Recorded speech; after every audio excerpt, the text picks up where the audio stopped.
என்றும் உள்ளது. கண்களை மூடுவோம். தொடர்ந்து கர்த்தருடைய வார்த்தையை நம்ம தியானிக்கலாம். பரலோக பிதாவே, உங்களுடைய வார்த்தைகள் மூலமாக தொடர்ந்து எங்களோடு கூட நீங்கள் பேசுங்க. கலாத்திய நிருபத்திலிருந்து எங்களோடு கர்த்தர் பேசினீர், இடைப்பட்டு தொடர்ந்து உங்களுடைய வார்த்தையின் மூலமாக எங்களுடைய உள்ளங்களை கர்த்தர் நீர் தேற்றும்படியாக ஆற்றும்படியாக ஜெபிக்கிறோம். அதிசயங்களை செய்யுங்க, அற்புதங்களை செய்யுங்க. இயேசுவின் மூலம் கேட்குறோம் ஜீவனுள்ள நல்ல பிதாவே, ஆமென்.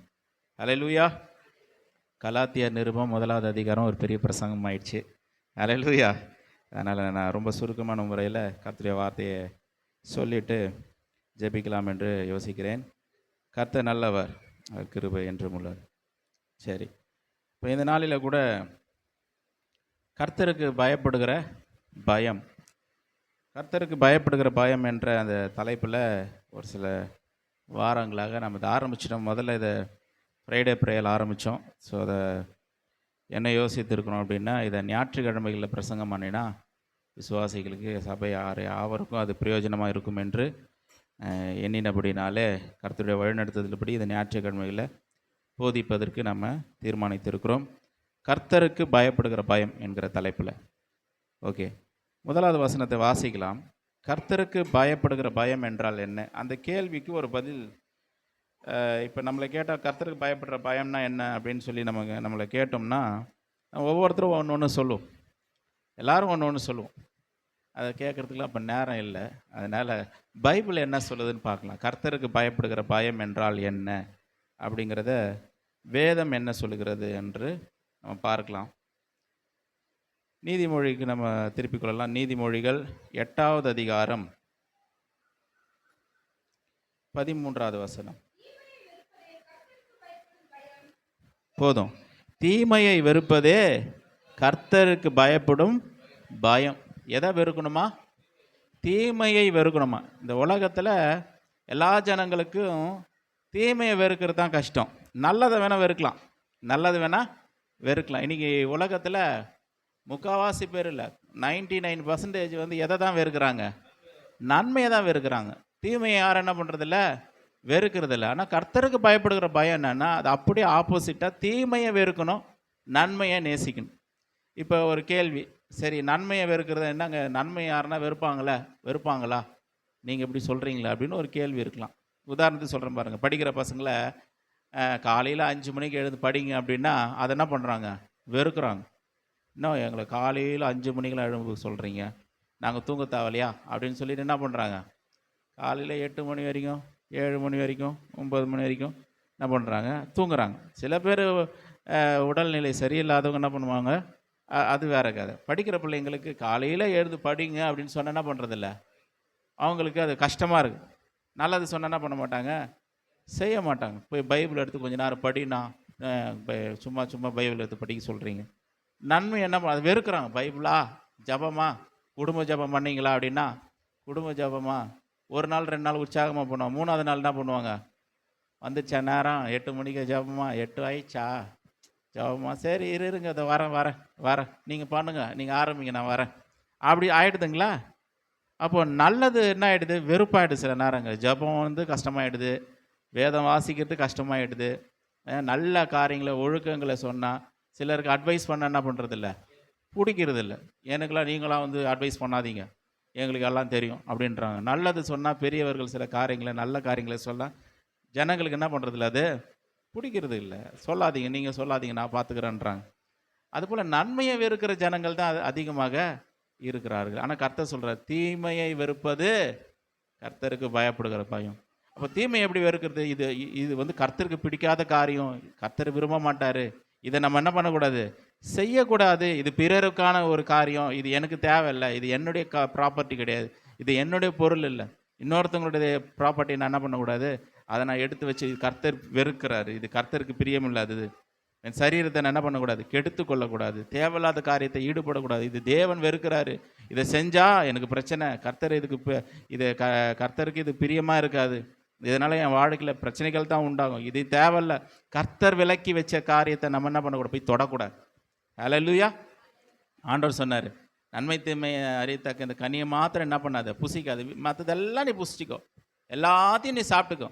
இந்த ஏதேன் தோட்டத்தில் இருக்க எல்லா கனிகளையும் என்ன பண்ணலாம், புசிக்கலாம். ஆனால் நன்மை தீமை அறியத்தக்க இந்த கனியை மாத்திரம் என்ன பண்ணாத, நீ புசிக்காத, இதை உன்னை விட்டு நான் என்ன பண்ணிக்கிறேன், விலக்கி வச்சிருக்கிறேன், அதனை தொடாதங்கிறார்.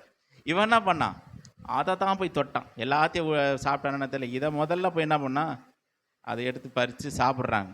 அப்போ அது தீமை. கர்த்தர் விளக்கின ஒரு காரியத்தை போய் தொடர்றது தானே அது தீமை.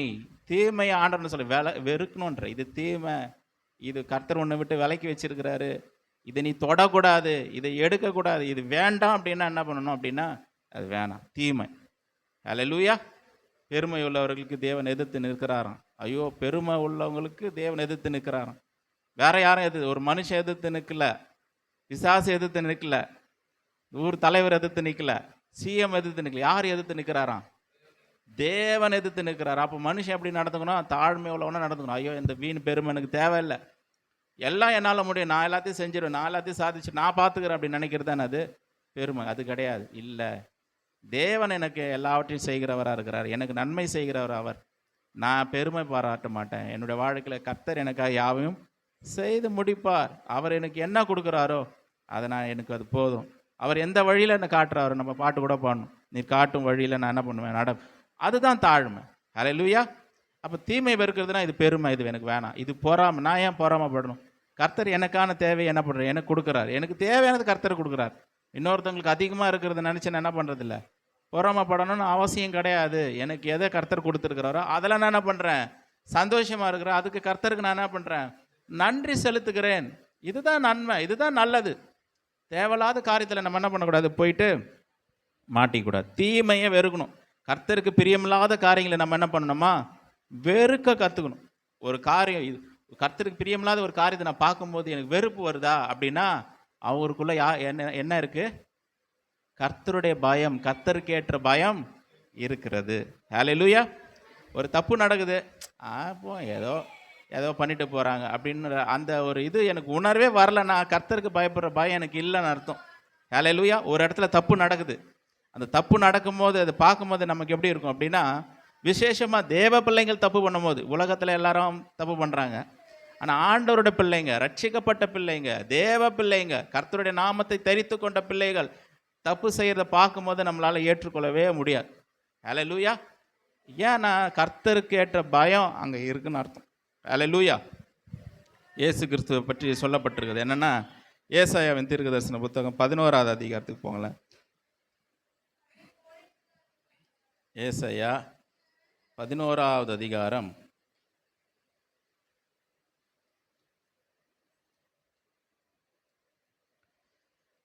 1 நாங்கள் வேகமாக வாசிக்கிறோம் பாருங்க.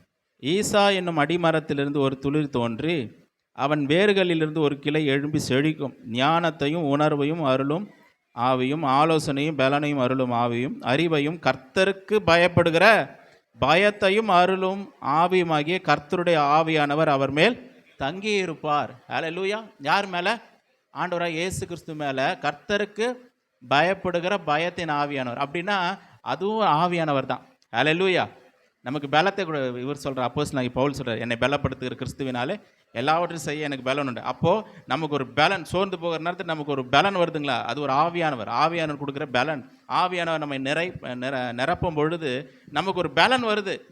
இல்லைங்க, எவ்வளோ பிரச்சனை போராட்டம் இருந்தால் பரவாயில்லைங்க, என்னை பலப்படுத்துகிற கிறிஸ்துவினால எல்லாவற்றையும் செய்ய எனக்கு, அது ஆவியானவர். அதே போல் ஆவியானவர் ஒரு விதத்தில் நம்மளை அபிஷேகம் பண்ணுகிறார். எப்படின்னா, கர்த்தருக்கு பயப்படுகிற பயத்தின் ஆவியானவர். அந்த ஆவியானவர் நம்மளை நிறச்சாருன்னா என்ன நடக்கும்னா, ஆண்டவரை நான் அப்படியே மதிக்கிறேன், அவருக்கு பயபக்தியாக ஆயிடுறேன். இது கர்த்தருக்கு பிரியமில்லை, இதை நான் தொட மாட்டேன், எடுக்க மாட்டேன், இந்த வழியில் நான் போக மாட்டேன் அப்படின்ற அந்த உணர்வு வந்துடும். அது ஆவியானவர்.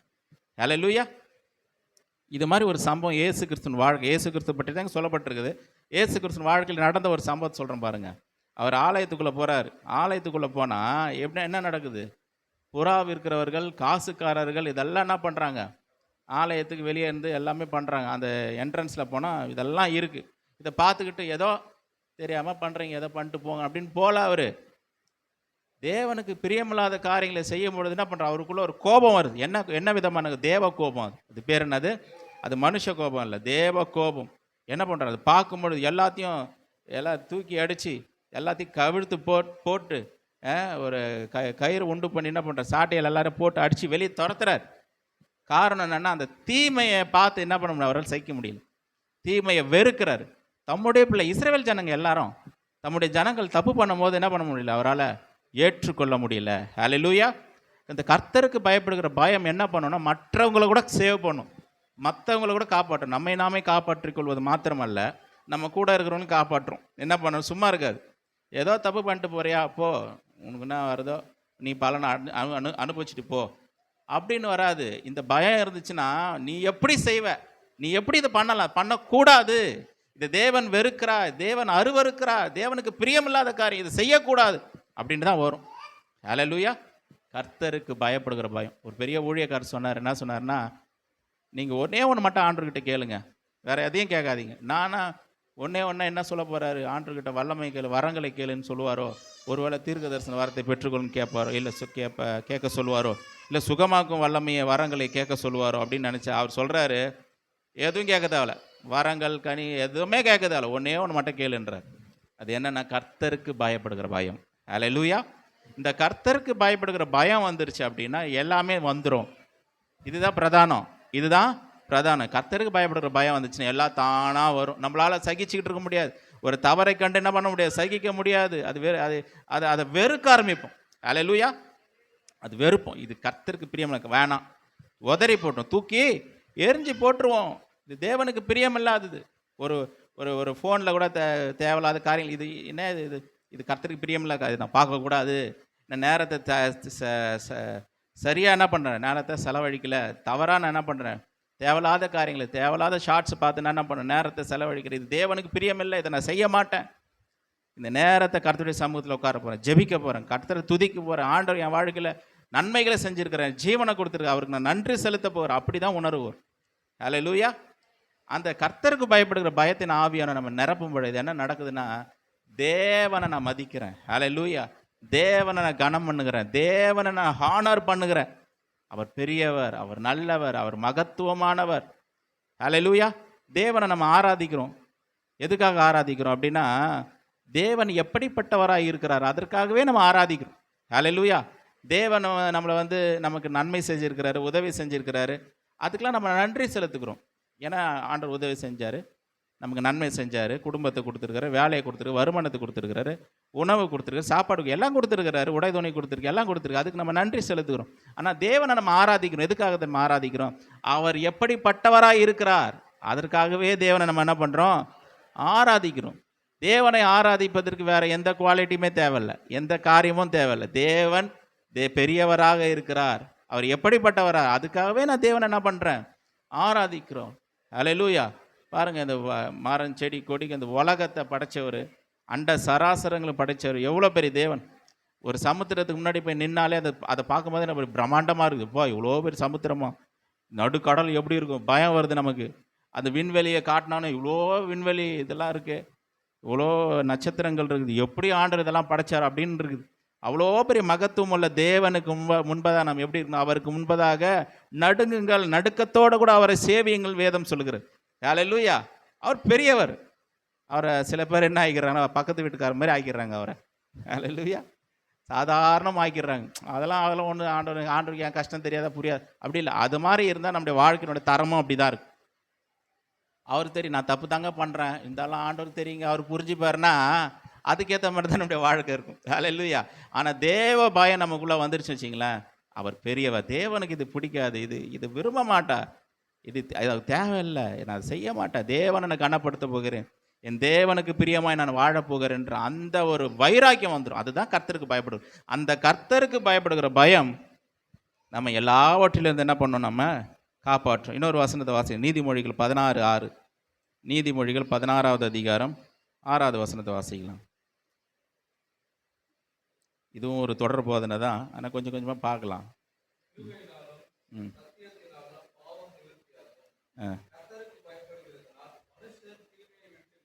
கர்த்தருக்கு பயப்படுகிறதுனால் மனுஷர் தீமையை விட்டு விலகுவார்கள். இந்த கர்த்தருக்கு பயப்படுகிற பயம் வந்துச்சுன்னா ஜனங்க என்ன பண்ண ஆரம்பிச்சிருவாங்க, தீமையை விட்டு என்ன பண்ணுவாங்க, அப்பா அது வேணாப்பா, இது நல்லதில்லை, என் வாழ்க்கை அழிச்சிடும், கெடுத்து போட்டுரும். இன்றைக்கி நிறைய பேர் என்ன பண்ணுறாங்கன்னா, சர்ச்சுக்கு வராங்க, ஜெபிக்கிறாங்க, ஆலயத்துக்கு போகிறாங்க, பாஸ்டர்கிட்ட ஜெபம் பண்ணிக்கிறாங்க, வீட்டில் எல்லாம் ஜெபம் பண்ணுறாங்க, எல்லாம் செய்கிறாங்க. ஆனால் என்ன இல்லைன்னா கர்த்தருக்கு பயப்படுகிற பயம் இல்லை. கர்த்தருக்கு பயப்படுகிற பயம் இல்லை. அது இல்லாததுனால என்ன ஆயிடுதுன்னா, வாழ்க்கையில் பலவிதமான போராட்டங்கள், பலவிதமான கஷ்டங்கள், நெருக்கங்கள் எல்லாத்துலேயும் போய் மாட்டிக்கிறோம். அப்புறம் நம்ம என்ன யோசிக்கிறோம் அப்படின்னா, ஆண்டவர் வந்து நம்ம எவ்வளோ ஜெபம் பண்ணேங்க, அப்போ கூட என் ஜெபம் கேட்கப்படலைங்க. நான் எவ்வளோ இது பண்ணேங்க, கண்ணீர் விட்டேன், கதனை என்ன பண்ணேன், ஆனாலும் இப்படி நடந்துச்சுங்க அப்படின்றாங்க. காரணம் என்னென்னா, தேவனுக்கு பயப்படுகிற பயம் இல்லாததுனால பெரிய பிரச்சனையில் போய் நம்ம என்ன பண்ணிக்கிறோம், மாட்டிக்கொள்கிறோம். இன்றைக்கி நம்ம பலவிதமான 100% பிரச்சனைகளுக்கு காரணம் தெரியுங்களா, தேவ பயம் நமக்கு இல்லை.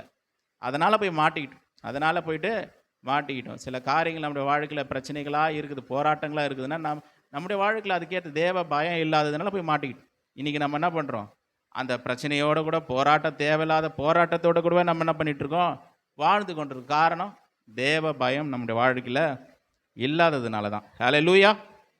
அதே போல் பாருங்க, சங்கீதம் 19வது அதிகாரம் 9வது வசனம் இப்படியா சொல்லுது. சங்கீதம் 19:9 இப்படி சொல்லுகிறது, இந்த கர்த்தருக்கு பயப்படுகிற பயம் ஒரு மனுஷனுக்குள்ளே வந்துருச்சு அப்படின்னா அவன் எப்படி ஆயிடுறான்னா க்ளீன் ஆயிடுறான்.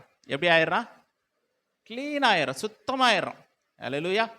சுத்தம் இல்லாத இடத்துல நம்ம என்ன பண்ணுறோம், ஒரு ஃப்ளோர் வந்து சுத்தமாக இல்லை, ஹார்பிக் போட்ட உடனே என்ன ஆகிடுது, க்ளீன் ஆகிடுது. அதே போல் ஒரு மனுஷனுடைய வாழ்க்கையில் எது ஆட் ஆகுதோ இல்லையோ, இந்த கர்த்தருக்கு பயப்படுகிற பயம் வந்து ஆட் ஆகிடுச்சுன்னா அவன் எப்படிப்பட்டவனை மாறிடுறான்? வாசிங்க. சுத்தம். ஹல்லேலூயா. கர்த்தருக்கு பயப்படுகிற பயம் எப்படிப்பட்டதா? சுத்தம். ஒரு தப்பு, இது ஒரு நமக்கே தெரியுது, இது தப்பு, ஐயோ செய்யக்கூடாது, அதுதான் கர்த்தருக்கு பயப்படுகிற பயம். இது தப்பு, ஆனால் என்னால் செய்யாமல் இருக்க முடியலையே அப்படின்னா அங்கே பயம் இல்லைன்னு அர்த்தம். பிரச்சனை ஸ்டார்ட் ஆகிடுச்சின்னு அர்த்தம், போராட்டம் ஸ்டார்ட் ஆகிடுச்சின்னு அர்த்தம். பிரச்சனை ஒன்று ஒன்றா வந்துட்டு தான் இருக்கும், வந்துட்டு தான் இருக்கும். அப்புறம் நம்ம சொல்லுவோம், நான் சர்ச்சுக்கெலாம் போனாங்க, எல்லாம் பண்ண ஒன்றும் நடக்கலைங்க, எப்படிங்க அப்படின்னு தான் நம்ம சொல்லிட்டு இருக்கோம். ஆனால் கர்த்தருக்கு பயப்பட வந்துச்சு, தீமையை ஸ்டாப் பண்ணுவோம். ஹல்லேலூயா. இது தீமை, கர்த்தருக்கு பிரியமில்லாத காரியம், இது செய்யக்கூடாது அப்படின்ற எண்ணம் நமக்குள்ளே வந்துடும். அப்போ அந்த பயம் வந்துருச்சுன்னா, தேவனுக்கு பயப்படுகிற பயம் நம்முடைய வாழ்க்கையில் வந்துருச்சுன்னா என்ன ஆகிடும்னா, சுத்தம் உள்ளவர்களாக நம்ம மாறி விடுவோம். ஹல்லேலூயா. இன்னொரு வாசிக்கலாம். 2 கொரிந்தியர் 7:1.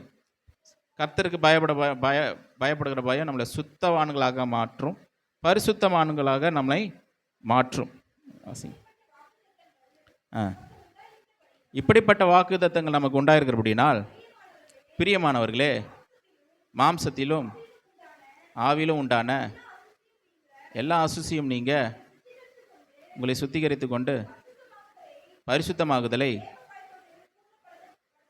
பரிசுத்தமாகுதலே தேவ பயத்தோட. இந்த பரிசுத்தத்தை எப்படி நம்ம அடைய முடியும் அப்படின்னா, தேவ பயத்தின் மூலம் தான் அடைய முடியும். பழைய ஏற்பாட்டில் கர்த்தருக்கு பயப்படுகிற பயம்னு வரும், புதிய ஏற்பாட்டில் நிறைய இடத்துல தேவ பயம் அப்படின்னு வரும். சரிங்களா? அப்போ இந்த பரிசுத்தம் வந்து எங்கே கம்ப்ளீட் ஆகுதுன்னா, தேவ பயத்தின் மூலமாக தான் கம்ப்ளீட் ஆகும். எங்கே ஒரு மனுஷனுக்கு தேவ பயம் இல்லையோ அங்கே என்ன வராது, பரிசுத்தம் 100% வராது. தலைகீழ நின்னாலும் என்ன வராது, பரிசுத்தம் வர. காரணம் என்னென்னா, தேவனுக்கு பயப்படுகிற பயம் இல்லை. ஒரு தீமைன்னு பார்க்கும்போது, தீமை இது எனக்கு வேணாம், இது என்னை காலி பண்ணணும், அழிச்சிடும், என் வளர்ச்சி கெடுத்துரும், என் ஆசீர்வாதத்தை தடுத்துரும், இது வேணாம் அப்படின்ட்டு விலகாமல் இருக்கிறதுனால அவங்க வாழ்க்கையில் பலவிதமான போராட்டத்துக்குள்ளே நெருக்கத்துக்குள்ளே போயிடுறாங்க. ஆனால் அங்கே தான் சுத்தம் இருக்குது, அங்கே தான் பரிசுத்தம் இருக்குது, அங்கே தான் ஆசீர்வாதமாக எங்கே இருக்குது, கர்த்தருக்கு பயப்படுகிற பயத்தில் தான் இருக்குது. கர்த்தர் சொல்லிட்டாருன்னா செஞ்சிருவேன், இதுதான், இதில் தான் என்னுடைய ஆசீர்வாதம் இருக்குதுன்னு சொல்லிட்டு அதை உறுதியாக நம்புறாங்க பாருங்கள், உறுதியாக பிடிச்சிக்கிறாங்க பாருங்கள், உறுதியாக விசுவாசிக்கிறாங்க பாருங்கள்.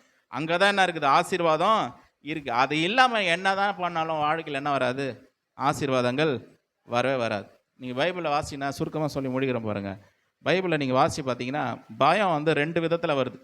பயம் 2 விதத்தில் வருது. எப்படி வருதுன்னா, நல்லா கவனிங்க இதை. பயம் வந்து ஒரு மனிதனுக்கு 2 விதத்தில் வருது. எப்படி வருதுன்னா, ஒரு தப்பு நம்ம பண்ணிட்டோம் அப்படின்னா ஒரு பயம் வந்துடும். ஒரு தப்பு நம்ம ஒன்று பண்ணிட்டோம்னா பயம் வந்துடும். ஐயோ அதை தப்பு பண்ணிட்டோமே. கம்பெனியில் ஒரு ஆஃபீஸில் ஒரு தப்பு பண்ணிட்டோம், எப்படி போவோம், அப்படியே ஹாயாக கூலாக போவோமா? பயந்துனே போவோம். ஐயோ யார் எதனா கேட்டுருவாங்களோ, எதனா சொல்லிடுவாங்களோ அப்படின்ற ஒரு பயம் நமக்குள்ளே வந்துடும். ஏன்னா அங்கே நம்ம ஒரு தவறு நடந்துருக்குது. அதாவது இப்படி சொல்லலாம், தப்பு பண்ணதுக்கப்புறம் ஒரு பயம் வரும். எப்படி? தப்பு பண்ணதுக்கப்புறம் ஒரு பயம் வரும். தப்பு பண்ணதுக்கப்புறம் யாருக்குன்னா பயம் வந்ததா? பைபிளில் எதனா ஒரு ஆதார வசனங்கள் எதனா இருக்குங்களா? தப்பு பண்ணதுக்கப்புறம் யார் பயந்தது? யூதாஸ் பயந்தாரா? சரி, யூதாஸ் நிறைய பேர் பயந்துருக்கலாம். முதல்ல யார் பயந்தார்? அவரே போய் பார்க்கலாமே. ஆதாமுக்கு போயிடலாம். ஆதாம் போயிடலாம். நீங்கள் வாசிங்க ஆதியாகமம் 3வது அதிகாரம் 9வது வசனம். ஆதியாகமம் 3:9. அப்பொழுது தேவனாய கர்த்தர் ஆதாமை கூப்பிட்டு, நீ எங்கே இருக்கிறாய் என்றார். அதற்கு அவன், நான் தேவருடைய தேவன் வராரு, அவருடைய சத்தத்தை அவன் கேட்குறான். தேவருடைய சத்தத்தை தோட்டத்திலிருந்து கேட்டு நான் நிர்வாணியாக இருப்பதினால் பயந்து ஒளித்து கொண்டேன் என்றான். பயந்துட்டேன், நான் நிர்வாணியாக இருக்கிறேன், உங்கள் சத்தம். ஏன் ஆண்டவர் வரும்போது சந்தோஷப்பட வேண்டியது தானே? ஆண்டவர் வராருங்க, கடவுளே வராருங்க, ஜாலி அப்படின்னு சந்தோஷமாக இருக்க வேண்டியது தானே? அதுக்கு முன்னாடி வரைக்கும் அப்படி தான் இருந்தான். ஒவ்வொரு நாளும் சந்தோஷமாக இருந்தவன் தான் ஆதாம். ஆனால் அன்னைக்கு பார்த்து பயந்துட்டான். அன்னைக்கு ஏன்னா தப்பு பண்ணிட்டான். இப்போ தேவனுக்கு முன்பதாக என்ன பண்ண முடியும்? நிற்கக்கூடிய திராணி அவன் என்ன பண்ணிட்டான்? இழந்து போயிட்டான். ஏதோ ஒரு புதுவிதமான பயம் அவனை என்ன பண்ணிடுச்சு? ஆட்கொண்டுச்சு. நிற்க முடியல, பயம் வந்துச்சு, படபடப்பு, தைரியத்தை இழந்துட்டான், அந்த நம்பிக்கையை இழந்துட்டான். அவருக்கு முன்பதாக நிற்க முடியுன்ற தைரியத்தை, அந்த நம்பிக்கை என்ன பண்ணிட்டான்? இழந்து போய் பயந்து போயிட்டான். அவன் பயந்து போயிட்டான். பாவம் காரணம் என்ன? செய்த பாவத்தின் நிமித்தமாக என்ன உண்டாயிடுச்சு? பயம் உண்டாகிவிட்டது. இப்படி பல சந்தர்ப்பங்களில் பயம், தப்பு பண்ணதுனால பயந்தவர்கள் நிறைய பேர் இருக்கிறாங்க. அதுக்கான நிறைய வசனங்கள் இருக்குது, அதெல்லாம் இப்போ சொல்கிறது நேரம் இல்லை. பட் கொஞ்சம் கொஞ்சமாக அதை பார்ப்போம். இந்த வசனங்களை தொடர்ந்து நீங்கள் கேட்க கேட்க கேட்க நிச்சயமாக வாழ்க்கையில் நல்ல நல்ல மாற்றங்கள் உண்டாகும் என்பதில் எந்த விதமான சந்தோஷமும் இல்லை, சந்தேகமும் இல்லை. இப்போது இன்னொரு காரியம் என்னென்னா, முதல் காரியம் பாவம் செஞ்சதுக்கப்புறம் வருகிற பயம். இப்போ ஆண்டவர் நம்மக்கிட்ட கேட்குற காரியம் என்னென்னா, கர்த்தருக்கு பயப்படுகிற பயம் என்னென்னா, பாவம் செய்வதற்கு முன்பதாகவே வரக்கூடிய ஒரு பயம். அதுதான் தேவ பயம். ஹல்லேலூயா. அதுதான் கர்த்தருக்கு பயப்படுகிற பயம். தப்பு பண்ணுறதுக்கு முன்பதாகவே வரக்கூடிய ஒரு பயம். ஆஹா, இது தப்பு செஞ்சா நிச்சயமாக பிரச்சனையில் போய் மாட்டுவேன், நான் துன்பத்தை பார்ப்பேன், அவ்வளோதான். நீங்கள் என்ன வேணால் பண்ணலாம், ஜபிக்கலாம், எல்லாம் பண்ணலாம், அமாவாசை கூட்ட ஆட்டம் பண்ணலாம், எல்லாம் 40 நாள் ஜபம் எல்லாம் பண்ணலாம். பட் அந்த தேவ பயம் இல்லாமல் துணிகரமாக அந்த தப்பு செய்யும்போது அதுக்கான பலன் தீர்வு நிச்சயமாக வரும். ஹல்லேலூயா. ஒன்றும் பண்ண முடியாது, ஒன்றும் முடியாது. அதுக்கு தான் வேத வசனங்களை எடுத்து விலக்கி போதிக்கிறோம் சபையில். போய் பிரச்சனையில் என்ன பண்ணக்கூடாது? மாட்டக்கூடாது. தேவையில்லாத பிரச்சனை நம்மளே வலிச்சு போட்டுக்கக்கூடாது. ரொம்ப ஜாக்கிரதையாக இருக்கணும். ஒரு வசனத்தை வாசிக்கலாம் பாருங்கள். பிரச்சனை வர்றதுக்கு முன்னாடியே பயப்படணும், அதுதான் தேவ பயம். மத்தேயு சுவிசேஷ புத்தகம் 10வது அதிகாரம் 28வது வசனம். மத்தேயு 10வது அதிகாரம் 28வது வசனம்.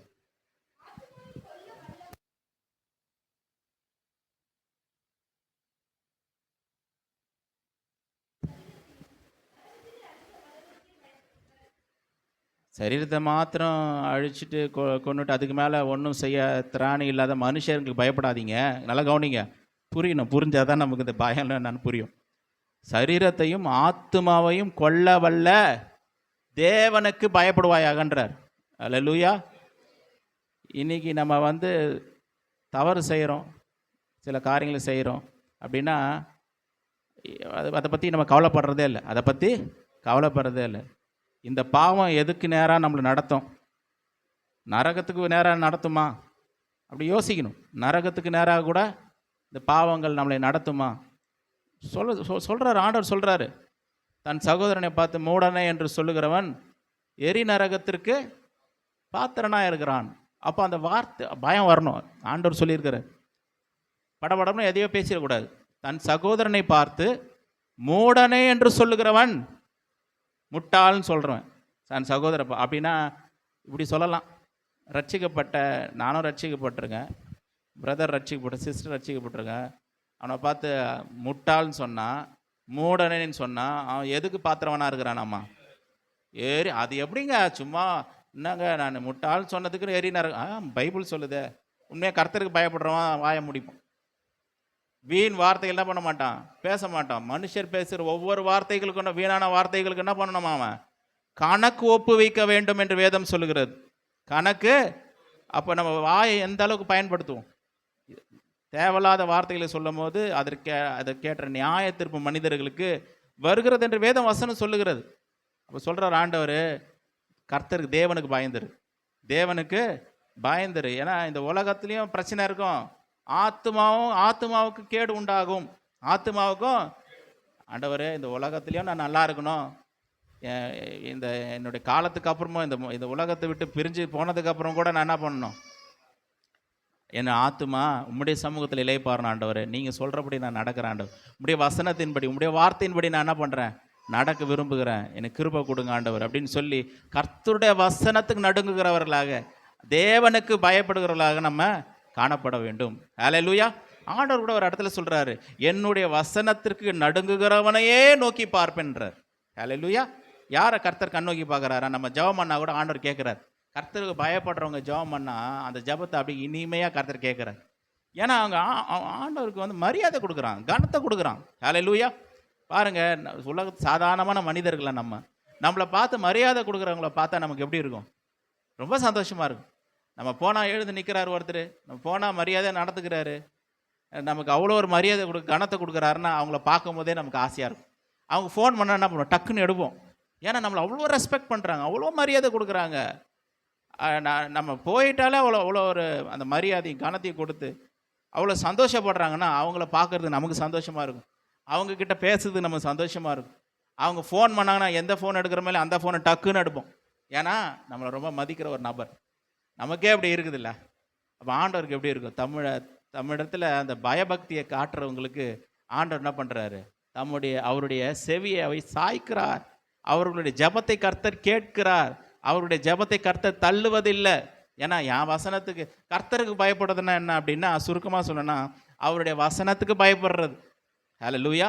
கர்த்தருடைய வார்த்தையும் கர்த்தரையும் என்ன பண்ண முடியாது? பிரிக்க முடியாது. தேவனையும் அவருடைய வார்த்தையும் பிரிக்கவே முடியாது. தேவனும் அவருடைய வார்த்தையும் ஒன்றாக இருக்கிறது. ஆதியிலே வார்த்தை இருந்தது, அந்த வார்த்தை தேவனிடத்தில் இருந்தது, அந்த வார்த்தை தேவனாக இருந்தது. அந்த வசனத்துக்கு அந்த வார்த்தைக்கு நம்ம என்ன பண்ணணும்? நடுங்கணும். கர்த்தருடைய வார்த்தை அப்படி சொல்லுது, வசனம் அப்படி சொல்லுது. சில பேர் அதை கண்டுக்கிறதே கிடையாது. வசனமாவது இதான் அது நான் நினைக்கிறது தான். அதாவது வார்த்தையை விட வசனத்தை விட தாங்கள் நினைக்கிறது பெருசாக தெரியுது. ஹல்லேலூயா. வார்த்தையை விட வசனத்தை விட தாங்கள் எடுக்கிற முடிவு பெருசாக தெரியுது. அதனால தான் பெரிய பிரச்சனையில் போய் மாட்டிக்கிறாங்க. ஹல்லேலூயா. இந்த நாளில் இல்லை, நான் எடுக்கிற யோசனை இல்லை, நான் எடுக்கிற தீர்மானம் இல்லை, கர்த்தருடைய சமூகத்தில் உட்காந்து அவருடைய வார்த்தை என்ன சொல்லுது, அவர் வசனம் என்ன சொல்லுகிறது, இதை தொடாத நான் தொடமாட்டேன், இதை செய்யறது நிறைய சொல்லுது பைபிள். ஹல்லேலூயா. செய்கிறது நிறைய, இடைவிடாமல் ஜெபம் பண்ணுங்கள்னு சொல்லுது. எல்லாவற்றிலும் கர்த்தருக்கு ஸ்தோத்திரம் செலுத்துங்கள்னு சொல்லுது. வேதத்தை இரவும் பகலும் தியானம் பண்ணுங்கன்னு சொல்லுது. சபை கூடி வருதலை விட்டு விடாதருங்கள்னு சொல்லுது. அவரோட கூட நம்ம சமாதானமாக இருக்க நாடுன்னு சொல்லுது. ஏகப்பட்ட காரியங்கள் வசனம் சொல்லுது. ஆனால் என்ன பண்ணுறது? நன்மை என்ன பண்ணுறது? இதெல்லாம் வெறுப்பாக இருக்குது ஜனங்களுக்கு. ஆனால் எதெல்லாம் ஆப்போசிட்டோ, எதெல்லாம் தேவனுக்கு பிரியமில்லாத காரியத்தை இப்போ தேவையில்லாமல் வாலண்டரே இப்போ என்ன பண்ணுறாங்க? தொடுறாங்க. நெருப்பை தொடாதான்னா அதை தான் போய் என்ன பண்ணுறாங்க? தொட்டு தான் பார்க்கலாமே என்ன பண்ணுறாங்க? தொடுறாங்க. அதனால் என்ன பண்ணுறாங்க? சூடுபட்டுக்கிறாங்க. வலி வேதனை அவங்களுக்கு உண்டாயிடுது. காரணம் தேவ பயம் இல்லாததுனால. கர்த்தருடைய வார்த்தையை தேவராய் நினைத்து அந்த வசனத்துக்கு கீழ்ப்படிந்து அந்த வசனத்துக்கு மரியாதை கொடுத்து அந்த வசனத்துக்கு நடுங்கினவர்களாய், ஆண்டவரே நீங்கள் சொன்னால் நான் செய்வேன், நீங்கள் வேணான்னு சொன்னால் நான் என்ன பண்ண மாட்டேன், செய்ய மாட்டேன் அப்படின்னு சொல்லி நம்ம ஒரு நல்ல ஒரு தீர்மானத்தை நம்ம எடுத்தோம் அப்படின்னா நிச்சயமாகவே நம்முடைய வாழ்க்கையில் மிகுந்த ஆசீர்வாதங்கள் உண்டாகும். ஹல்லேலூயா. நல்ல பிள்ளைகளுக்கு, நல்ல விசுவாசிகளுக்கு, நல்ல தேவ பிள்ளைகளுக்கு இருக்கக்கூடிய ஒரு நல்ல அடையாளம் என்ன தெரியுங்களா? சபையில் போய் ஒரு நல்ல ஒரு செய்தியை கேட்டோம்னா அந்த செய்தியை வாழ்க்கையாக மாற்றிக்கொள்ள வேண்டும். ஹல்லேலூயா. நீங்கள் ஸ்கூலில் கூட எல்லாருக்கும் தெரியும், யாரும் படிக்காதவங்க எல்லாரும் ஸ்கூலுக்கு போனவங்க தான்.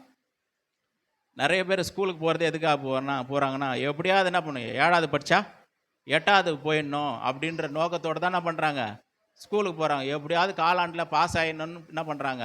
நினைக்கிறாங்க. எதையாவது எப்பா பாஸ் ஆகிட்டப்பா 35 மார்க் நான் வாங்கி அப்படின்னு நினைக்கிறான். வழியே எத்தனை பேர் இந்த வாத்தியார் சொல்லி கொடுத்து எனக்கு புரிஞ்சுதா, அதை கற்றுக்கிட்ட, அதனுடைய இது என்ன, அது எதுக்காக சொல்லப்பட்டது, அதோட அர்த்தம் என்ன, இதை என் வாழ்க்கையில் எப்படி பயன்படுத்த முடியும் அப்படின்னு நினைக்கிறது ரொம்ப சிலர். ஹல்லேலூயா.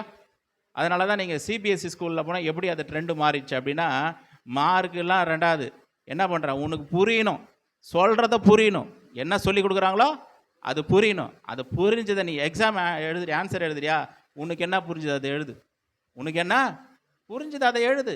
அவன் ஏன் கொஞ்சம் டாப் லெவலில் போகிறான்னா அவன் புரிந்து கொள்கிறான். இதுதான் விஷயமா. ஏன் நிறைய பேர் கம்ப்யூட்டரை கண்டுபிடிக்கிறான், ஏன் ராக்கெட்டை கண்டுபிடிக்கிறான், அவன் ஏதோ புரிஞ்சிருக்குது, அதனால தான் அவன் கம்ப்யூட்டரை கண்டுபிடிக்கிறான். அதனால தான் அவன் ஏதோ நம்ம ராக்கெட்டை கண்டுபிடிக்கிறான், எப்படி ஒரு சர்க்யூட் கனெக்ஷன் கொடுக்குறான், எப்படி பண்ண முடியுது அவனால், ஏதோ பேசிக்கான சில விஷயங்கள் அவனுக்கு புரிஞ்சிருக்குது. ஆனால் அடுத்தடுத்த ஸ்டெப்பு அவன் போகிறான்.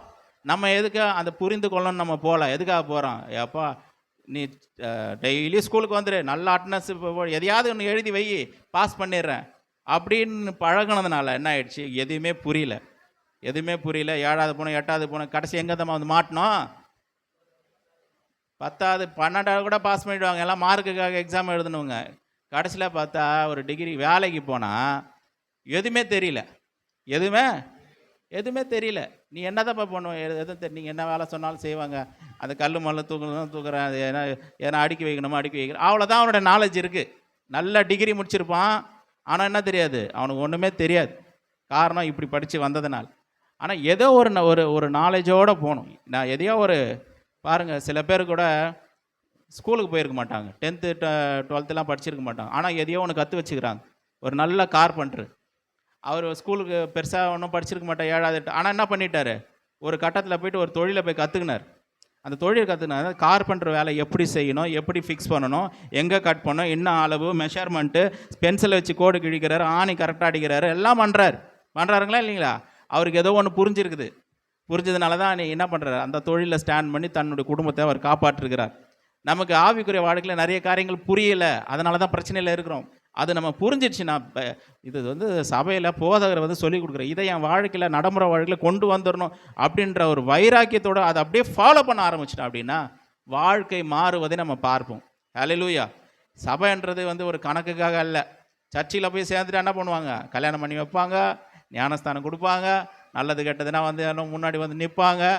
இதெல்லாம் சபையினுடைய ஒரு சின்ன ஒரு பகுதி தான். இதெல்லாம் பண்ணும், இதெல்லாம் தேவையான காரியங்கள் தான். ஆனால் முக்கியமானது என்ன, இங்கே வசனங்களை கற்றுக்கொள்ள, வார்த்தைகளை கற்றுக்கொள்ள வேண்டும். அந்த வார்த்தைகளை, வசனங்களை நம்முடைய வாழ்க்கையாக நம்ம என்ன பண்ணணும், மாற்றிக்கொள்ள வேண்டும். அப்போ என்ன ஆகிடணும்னா, இந்த வருஷத்தில் இருக்கிறோமா அடுத்த வருஷம் நம்முடைய வாழ்க்கையினுடைய தரம் இருக்காது, உயர்ந்திருக்கும். அதுக்கு அடுத்த வருஷம் தரம் உயர்ந்துடும், அதுக்கு அடுத்த வருஷம் வேறு லெவலில் போயிடுவோம். ஹல்லேலூயா. மாற்றங்கள் உண்டாகும். ஆனால் அந்த வசனத்தை, வார்த்தையை நம்ம ஏற்றுக்கொள்ளலை, கர்த்தருக்கு பயப்படுகிற பயம் இல்லை அப்படின்னா அடுத்த 10 வருஷம் கழிச்சு அப்படி தான் இருக்கும். ஒரு மாற்றமும் இன்றைக்கி நான் நம்ம ஒரு நல்ல தீர்மானம் பண்ண போகிறேன். கற்றுக்கொள்ளுகிற காரியத்தை என்ன பண்ண போகிறேன், அதை அப்படியே கடைப்பிடிக்க போகிறேன், கை கொள்ள போகிறேன் என்ற ஒரு நல்ல தீர்மானத்தை எடுக்கல. ஜெபம் பண்ணலாம். கண்களை மூடி கர்த்தருடைய சமூகத்தில், ஆண்டவரே உமக்கு பயப்படுகிற பயத்தினால் என்னை நிரப்புங்க. ஆவியானவரே உமக்கு பயப்படுகிற பயத்தினால் என்னை நிரப்புங்கப்பா. ஸ்தோத்திரம் ஆண்டவரே. ஹல்லேலூயா. ஸ்தோத்திரம். ஹல்லேலூயா. அப்பா உமக்கு பயப்படுகிற பயம் ஆண்டவர். ஓ உமக்கு நன்றி தகப்பனே. ஸ்தோத்திரம் ஆண்டவரே உமக்கு பயப்படுகிற பயம் எனக்கு உண்டாயிருக்கட்டும் ஆண்டவரே. ஸ்தோத்திரம். உம்முடைய வசனத்துக்கு நடுங்குகிறவனாக நான் இருக்க வேண்டும் ஆண்டவர். வார்த்தைக்கு செவி கொடுக்கிறவனாக, நீ சொல்லுகிற காரியத்தை நான் செய்கிறவனாக நான் இருக்க வேண்டும் ஆண்டவரே. ஸ்தோத்திரம். உடைய சமூகத்தில் உடைய கரத்தில் என்னை ஒப்பு கொடுக்குறேன். அதிசயங்களை செய்யுங்க, அற்புதங்களை செய்யுங்க. இந்த வார்த்தைகள், வசனங்கள் என்னுடைய வாழ்க்கையில் 100 மடங்கு பலன் தரட்டும் ஆண்டவர். அற்புதங்களை செய்யுங்கப்பா, அதிசயங்களை செய்யுங்கப்பா. உடைய சமூகத்தில் எங்களை தாழ்த்தி ஒப்பு கொடுக்குறோம். பெரிய காரியங்களை செய்யுங்க. இயேசுவின் மூலம் கேட்குற ஜீவனில் நல்ல பிதாவே. ஆமேன்.